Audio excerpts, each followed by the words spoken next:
दोस्तों नमस्कार। दोस्तों कल वसई विरार अंतर्गत काफी हलचल देखी गई।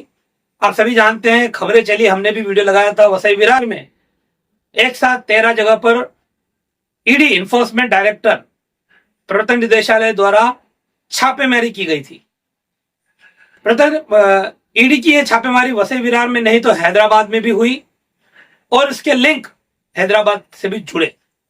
अब आज इस मामले में ईडी ने बाकायदा अपने एक्स हैंडल पर एक पोस्ट डालकर इस पूरी जो छापेमारी है उसकी अधिकृत जानकारी दी।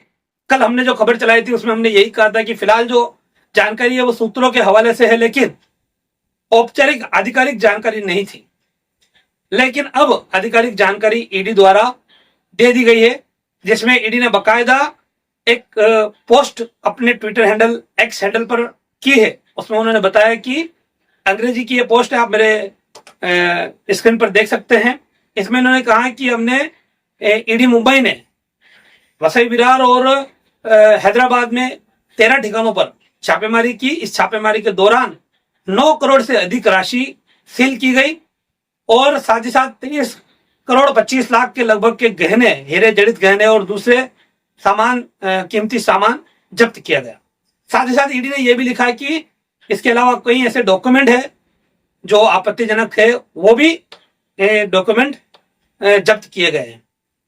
अब ईडी ने जब जानकारी दे दी है और पूरी तरह से मामला साफ हो चुका है, तो आपको बता दें, जिस तरह से कल कुछ नाम सामने आए थे, उनमें सीताराम गुप्ता जो बहुजन आघाड़ी के पूर्व नगर सेवक है, उनका नाम आया था। उनके वहां संतोष भवन में ये छापेमारी हुई थी।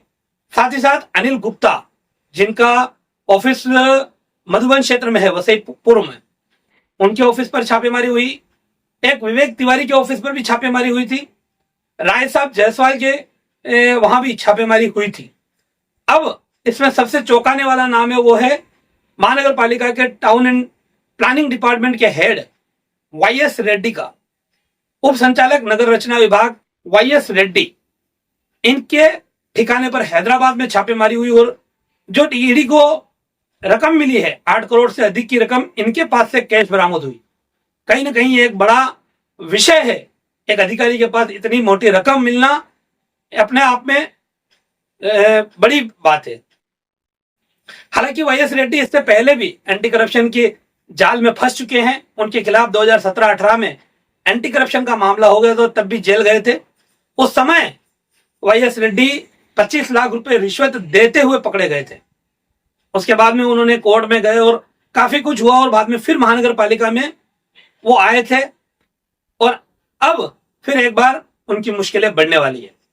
तो आधिकारिक तौर पर ईडी ने यह जाहिर कर दिया है कि ईडी की रेड हुई वसई विरार में और हैदराबाद में, जिसमें ईडी को 9 करोड़ से अधिक का कैश बरामद हुआ है और 23.25 करोड़ से अधिक का कीमती धातु, सोना, हीरे के जवाहरात, इस तरह की कीमती धातु उन्हें बरामद हुई। अब ये जो मामला पूरा है, आप सभी जानते हैं, वसई विरार अंतर्गत नाला सुपारा की पाचोले विजय लक्ष्मी नगर अंतर्गत 41 बिल्डिंग पर जो तोड़क कार्रवाई हुई थी, उसके बाद लगातार जिस तरह से मांग उठ रही थी कि सीताराम गुप्ता, जिन्होंने वहां पर अनधिकृत बांधकाम किया था और उस वजह से कई परिवार बेघर हुए थे, लगातार मांग उठ रही थी कि इस मामले की जांच होनी चाहिए। वीरभद्र वसई विरार आयुक्तालय द्वारा इस मामले में अलग अलग एफआईआर दर्ज की गई थी और उन्हीं एफआईआर के बेस पर ईडी ने ये कल छापेमारी की और ये जांच पड़ताल की। और अब कहीं ना कहीं ईडी की छापेमारी के बाद वसई विरार का पूरा माहौल गरमाया हुआ है। आने वाले कुछ ही समय बाद वसई विरार में महानगर पालिका चुनाव होना है और जाहिर सी बात है ईडी की इस कार्यवाही का भी महानगर पालिका चुनाव पर असर हो सकता है। तो एक बड़ी अपडेट हम आपको दे रहे थे वही कि कल जो ईडी की कार्यवाही हुई, छापेमारी हुई, वो आज भी चली और आज आखिरकार ईडी ने अधिकृत तौर पर उसकी घोषणा कर दी। फिलहाल इस वीडियो में इतना ही। नमस्कार, जय हिंद, जय महाराष्ट्र। हमारे चैनल सैफ न्यूज लाइव पर अपने व्यापार और सेवा से संबंधित विज्ञापन प्रसारण हेतु दिए गए मोबाइल नंबर पर संपर्क करें।